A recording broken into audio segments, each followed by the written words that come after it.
Hi everyone, welcome back to my channel. If you're new, my name's Miranda. I'm 22. I'm married to my high school sweetheart, and we have two daughters named Arabella, who is 3, and Mary, who is 2.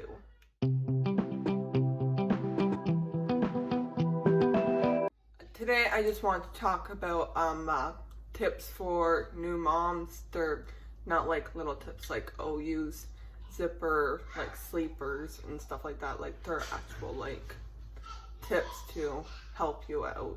Like, well, that one helps you too, but these ones are, I guess, more.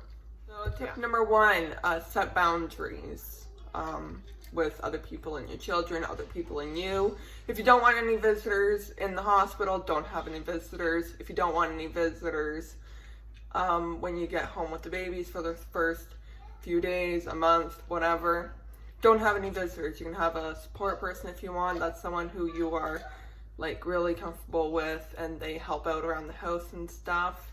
I regret having visitors and stuff in the hospital because people would just show up like unannounced sometimes. Some people would give out my room number. I wish I just had Bobby, my mom, and like my mother-in-law. I mean, like my siblings too, but like other people, like, yeah, I regret not having the time that with just me, Bobby, and our girls. Tip number 2, routines. Routines are very important. They're very helpful. I know with our girls, I mean, I work in the morning, but when I didn't work, we woke up, watched TV for like 20 minutes, then ate breakfast, then got on with our day. Had a snack at 10, lunch at 12, so on. Yeah, it's easier, makes things easier if you have a routine and set a routine as soon as you get home from the hospital. Tip number 3, do not freak out if your baby does not hit milestones at a certain time. If you have like a growing baby app, like Baby Plus, for example, they'll say at this month they should be crawling, this month they should be walking. Don't worry if they're not walking at a certain time or crawling at a certain time. Arabella was crawling at 7 months. Mary, I don't even think she crawled. She like army crawled and rolled to her destination. And then Arabella was walking at 10 months. Mary didn't start walking until she was like 15 months. Like, every baby is different. You don't need to freak out. I mean, if you're worried, speak to a doctor, but it's fine. There's no need to freak out. Tip number 4, and I still struggle with this one myself, and my girls are 2 and 3. Do not be afraid to ask for help. People are there to help you. Like, I still feel alone sometimes when I know there's a bunch of people to help me. Like, they're there to help you. They're not going to belittle you for wanting help or needing help. Get help if you need it. For example, if the baby's crying, you've tried everything, ask your partner to try soothing the baby. If you like need to make food, the baby won't let you put it down, ask someone to hold the baby while you make food. Ask for help. People are always there. Tip number 5, get out of the house. Oh my goodness, get out of the house. You will go stir crazy. Even if you just go for a 5-minute walk, just get out of the house.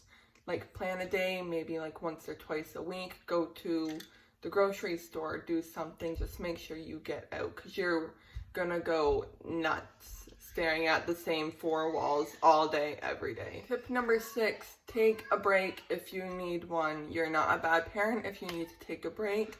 If the baby won't calm down, it's safe for them to be in a crib for 5 minutes and let you calm down outside or something. Like, they're safe in the crib as long as nothing's in the crib. You go take a breather. It's okay. And when I say break, I also don't mean as in like just the 5-minute break to calm down. I also mean like having your kids go to like your parents or your in-laws for the night like once or twice a month. For you and your partner to have time for yourself, because yes, even though you guys are parents, you are still a couple, and it's important to remember that because that is something Bobby and I struggled with before, and it was not okay. We are always arguing. We were not on like good terms kind of thing, but we were good parents, just like we disconnected. So it is important for you to take a break from your children to have time with your partner. Tip number 7, baby blues versus postpartum depression, also known as PPD, and versus postpartum psychosis.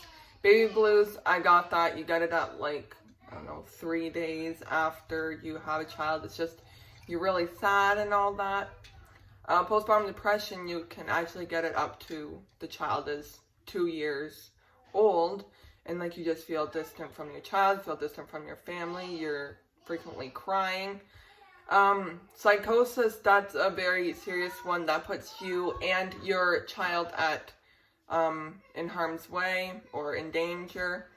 Like has like hallucinations, paranoia. It's worse than postpartum depression. Also, if you have like postpartum depression or you feel like you're like really sad, talk to someone, get help. Your mental health is important as well. Your children need a healthy parent, not a perfect parent. I also did some reading on like the differences and the one in how many women are diagnosed with PPD and psychosis, and I will put that article and the link in the description if you guys would like to read it. And the final tip, which I think is super, super, super important, because again, your children need a healthy parent, not a perfect parent.